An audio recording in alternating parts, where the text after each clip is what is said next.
السلام عليكم ورحمة الله وبركاته. الحمد لله نحمده ونستعينه ونستهديه ونستغفره ونتوب إليه ونعوذ بالله من شرور أنفسنا ومن سيئات أعمالنا، من يهده الله فلا مضل له ومن يضلل فلا هادي له، وأشهد أن لا إله إلا الله وأشهد أن محمدا عبده ورسوله، حث على إصلاح ذات البين ورغب فيه، صلى الله عليه وعلى آله وأصحابه وصحابته السائرين على نهجه وسلم تسليما كثيرا. اما بعد،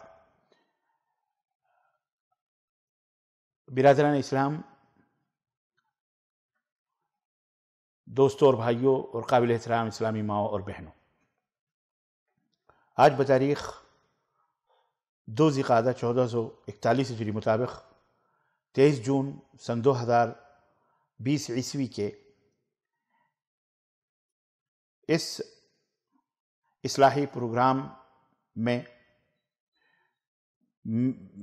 میری تقریر کا یا میرے درس کا جو موضوع ہے وہ ہے باہمی صلح و مصالحت اسلام کی نظر میں.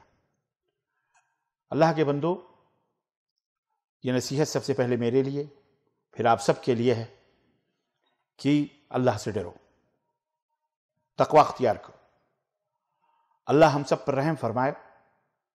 صلح و مصالحت کے تعلق سے اللہ اور اس کے رسول نے بے شمار نصیحتیں فرمائی ہیں اور بہت ساری باتیں اللہ تبارک و تعالیٰ نے قرآن کریم میں اپنے بندوں کے لیے اور ہمارے اور آپ کے پیارے نبی حضرت محمد الرسول اللہ صلی اللہ علیہ وسلم نے اپنی امت کے لیے بیان فرمائی. میرے عزیز دوستوں اور بھائیوں، اسلامی ادب اور اسلامی آداب کا سیکھنا ہم سب کے لیے بہت ضروری ہے. سید الانام جناب محمد الرسول اللہ صلی اللہ علیہ وسلم کی تعلیمات سے ہم خود کو آراستہ اور پیراستہ کریں، اپنی آل اولاد کو، اپنے معاشرے اور سماج کو اس زیور سے مزین اور آراستہ کریں. یہ مت بھولیں کہ اسلام نے باہمی اخوت اور محبت کو پروان چڑھانے اور اس کی خوشبوؤں سے سماج اور معاشرے کو معطر رکھنے کی بھرپور تعلیم دی ہے، اور اس کی اہمیت اور ضرورت کو سمجھنے پر لوگوں کو سختی کے ساتھ ابھارا ہے. حقد و حسد، بغض، کینے، کپٹ اور اس طرح کی گندگیوں سے دلوں کو پاک و صاف رکھنے پر اسلام نے انتہائی زور دیا ہے. 2 فریق کے مابین، 2 گروہ کے مابین اصلاح و مصالحت کرانے والوں کی کوششوں اور ان کی جد و جہد کو اسلام نے سراہا ہے اور انہیں بھی اجر و ثواب اور اللہ کی رضا اور خوشنودی کا مستحق قرار دیا ہے.